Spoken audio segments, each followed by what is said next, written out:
It's official. The U.S. does not want its citizens or tax residents, green card holders, anyone that has any ties to the U.S., basically, they don't want you to have any exposure to cryptocurrencies.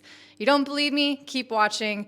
Also, for those of you who are playing StarCraft 12 years ago and you guys held, you guys are winning. If you want to know what we're talking about, keep watching these videos. Hit the like button, hit subscribe. We're putting out videos every single day. My name's Heidi. This is Crypto Tips. Check out the CT Club down below. There's a lot more information on what we're doing with our cryptocurrencies and why. And if you want to know what our cryptocurrency portfolio looks like, you got to check out the CT Club. So it's now official that the SEC is working with state banks, and basically, they are on the banking side, on the centralized side, on that bottleneck. They're squeezing that bottleneck, making it more and more difficult for U.S. citizens to gain access to crypto.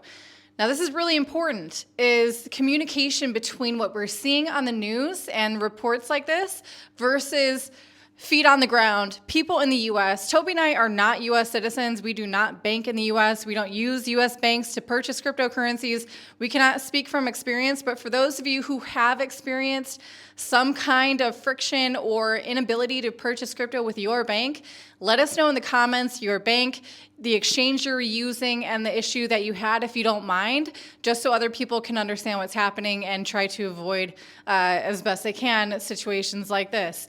And this is especially coming from the SEC, a regulatory body that is supposed to be presenting basically regulatory framework that allow you to interact with this technology as best you can.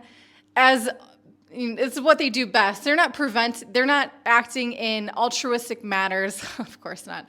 They're acting reactively. They're not actually able to regulate anything. That's why they're just going to straight up no longer allow you to have this choice to interact with crypto at all. It used to be just a few cryptocurrencies. Now they're like, you know what? No, this is just getting too out of hand. We can't control this. We don't know how without revealing our cards. We got in a big old mess with Gary Gensler and FTX and some suspicious ties there.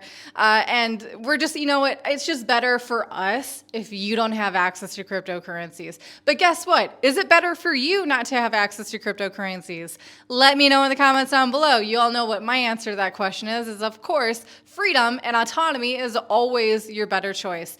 And now in some uplifting news, to help you guys have a better idea of a perspective of a long-term outlook, I posted a story on Instagram a few days ago, and this actually a clip on YouTube as well, the YouTube short with Toby saying, I bought the top in 2014, was it? Basically, he sold a camera lens. 2013, excuse me. He sold his camera lens and, bought Bitcoin at $1,000 at basically the peak of that market. Horrible. And so, no one wants to buy the top. Well, it depends when you bought the top, because I bet you would have loved to buy the top in 2013, right? And so here in 12 years ago, StarCraft, a game online, they paid their losers, the players that came in 5th to 8th place, they paid them a whopping 25 Bitcoin. 12 years ago, not that long ago, actually, if we think about it. So just have some perspective, dollar cost average, never underestimate your ability to change your life, making relatively small, easy budget decisions to be a little bit more conservative, to purchase more Bitcoin or cryptocurrencies that you have researched. Don't take the lead of the SEC. They are trying to prevent you from having any kind of freedom or autonomy, and these actions are screaming that from the top of the mountains. Anyway, this is Crypto Tips. Thanks for watching. I'll see you tomorrow. Bye, guys.